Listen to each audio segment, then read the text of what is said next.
This is the story of a locked vault, a priceless diamond necklace, and a devastatingly simple piece of paper. Deep within the fortified basement of Buckingham Palace lies the Royal Collection, the heavily guarded sanctuary of the monarchy's most sacred historical jewels and artifacts. Queen Camilla, preparing for an upcoming state banquet, dispatched her senior dresser to the vault to retrieve a highly specific, uncatalogued sapphire and diamond piece that she had come to view as her personal property. But the dresser did not return with a velvet box. Instead, she returned trembling, holding a standard administrative document.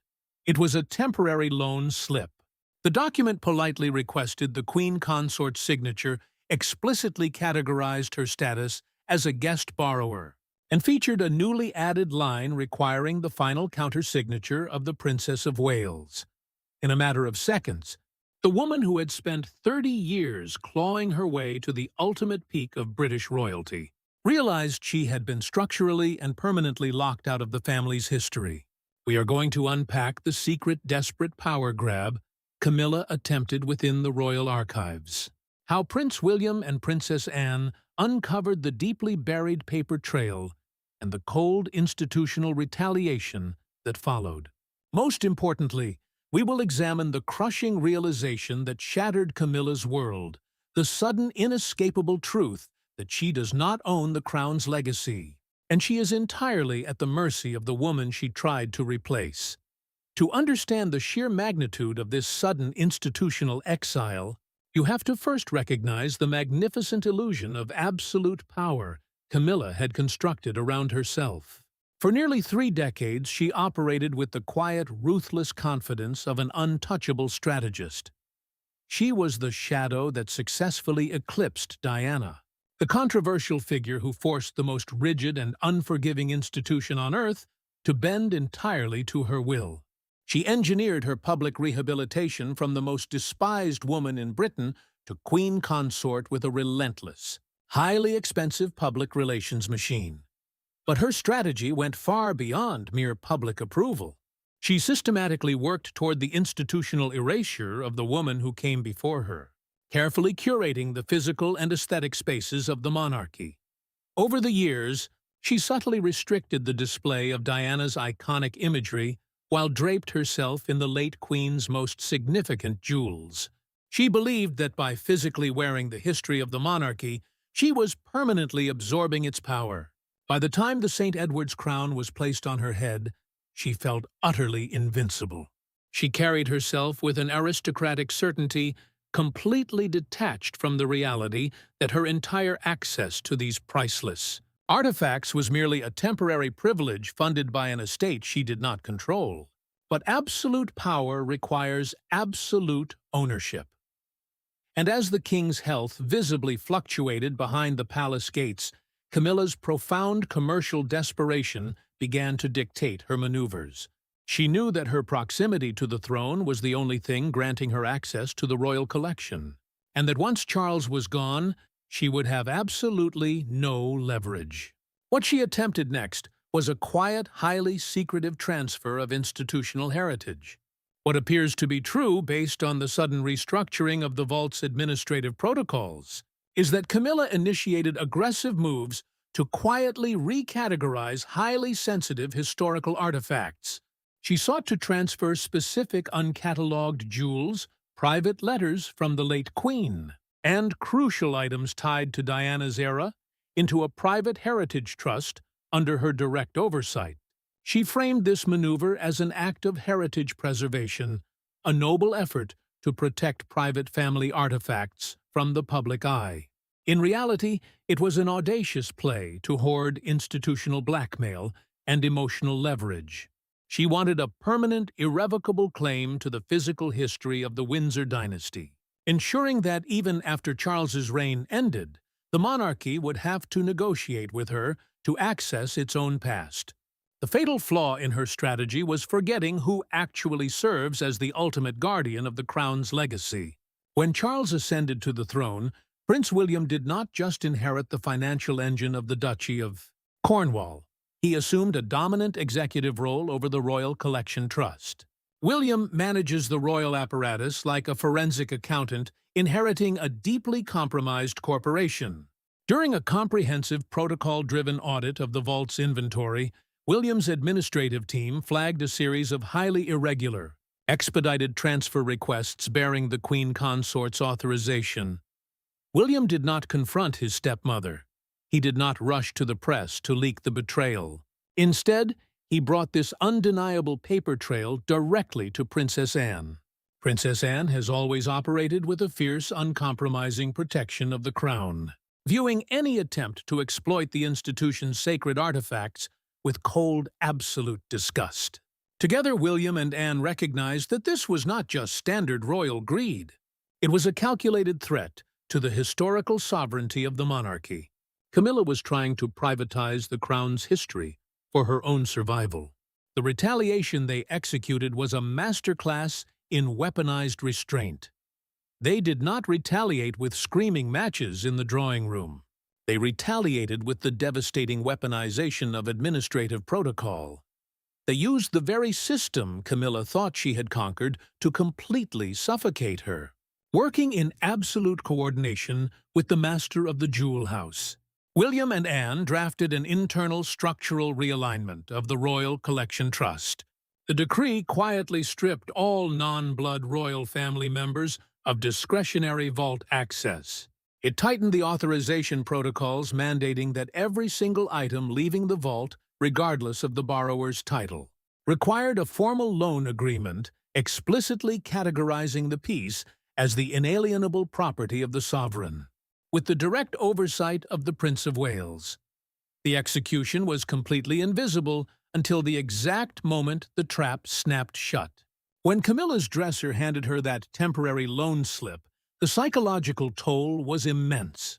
The visual humiliation was flawlessly executed through standard protocol. The document in her hand was a forensic proof of shifting power. It designated her not as the queen who owned the jewels, but as a guest borrower who had to ask for permission. And the most devastating detail was the designated approval hierarchy.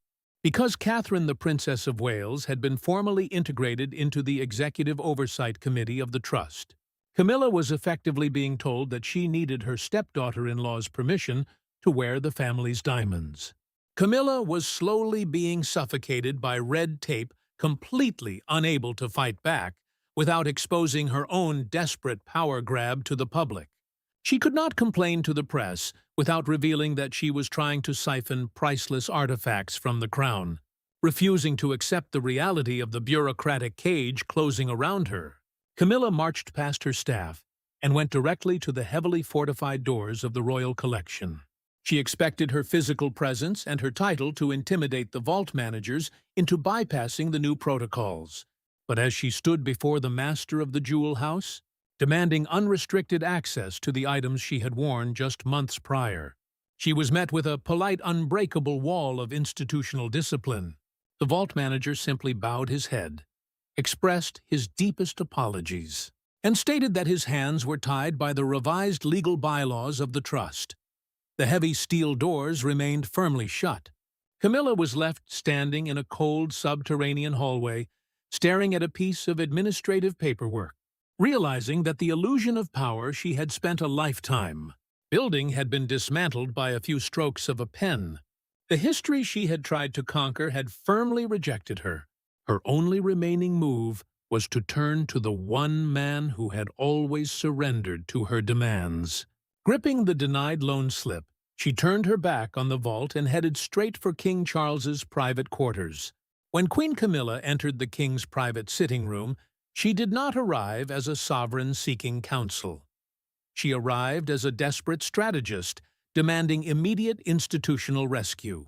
In her hand, she carried the humiliating temporary loan slip, the undeniable forensic proof that her access to the monarchy's most sacred historical assets had been abruptly and deliberately revoked. For 30 years, this was the exact dynamic that had guaranteed her survival. Whenever the rigid rules of the palace attempted to marginalize her, she would turn to Charles. And Charles, blinded by a lifelong, uncompromising devotion, would always step in to shield her. overriding his advisors and his own family to ensure she was elevated. She laid the administrative paperwork on the king's desk, fully expecting him to summon the master of the jewel house, reprimand the Prince of Wales, and demand the immediate unrestricted reinstatement of her vault clearance. Instead, Charles looked down at the newly revised bylaws of the Royal Collection Trust, and then he looked at his wife. And he did absolutely nothing. The silence that filled the king's study was the most devastating psychological climax of Camilla's entire royal existence. Charles did not rage against his son. He did not offer words of righteous anger to defend his wife's dignity. Accounts of the shifting power dynamics within the palace suggest that Charles, physically exhausted and deeply aware of his own fragile mortality, simply accepted the paperwork. He recognized the flawless bureaucratic perfection of William and Anne's trap. The future monarch had not explicitly banned Camilla from wearing jewelry. He had simply enforced a strict, legally binding protocol that protected the crown's heritage from private exploitation. Charles knew that if he attempted to override these new integrity guidelines, he would be effectively confirming to the state and the public that the monarchy was privatizing its historical artifacts to satisfy the vanity of the Queen Consort. The king was forced to choose between protecting the historical sovereignty of the crown and protecting his wife's secret attempt to hoard the family's legacy. In that quiet, unremarkable moment of surrender, Charles chose the institution. For Camilla, this was a terminal diagnosis for her influence. The crushing realization that Charles would no longer save her triggered a profound commercial and historical desperation. To the outside world, she is the Queen Consort, a woman draped in priceless, sparkling diamonds waving to the crowds from the balcony of Buckingham Palace. But behind closed doors, the forensic reality of her situation had been terrifyingly exposed. She owns virtually nothing of consequence, and now she could not even control the physical history of the family she married into. The uncatalogued brooches, the private letters of the late queen, and the staggering tiaras she had come to view as her personal arsenal were entirely out of her reach. She had spent decades behaving like the absolute owner of the crown's legacy, only to be brutally reminded that she was merely a temporary tenant relying entirely on the grace of the estate's true heirs. The moment William and Anne locked the vault, her ability to dictate the visual narrative of the monarchy crashed to absolute zero. The psychological toll of this silent execution was magnified exponentially in the days that followed. While Camilla was suffocating under this administrative siege, confined by the humiliating restrictions of a guest borrower, a new order was quietly cementing itself within the palace walls.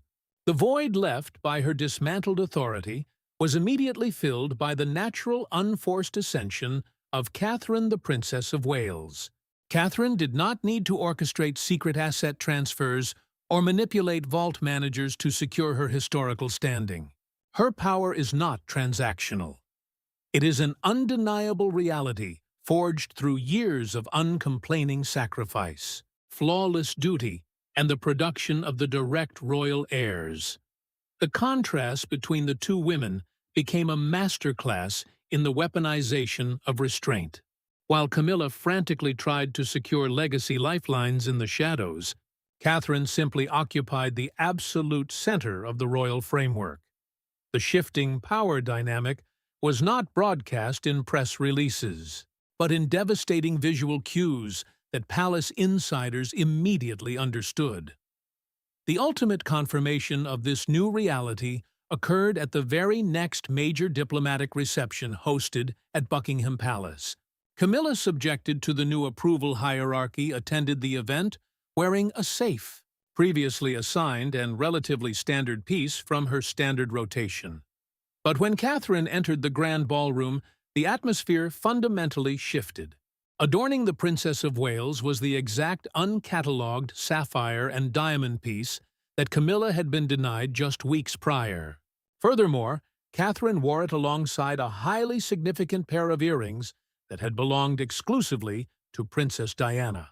Items that Camilla had spent years ensuring were kept hidden in the deepest temperature-controlled archives of the trust.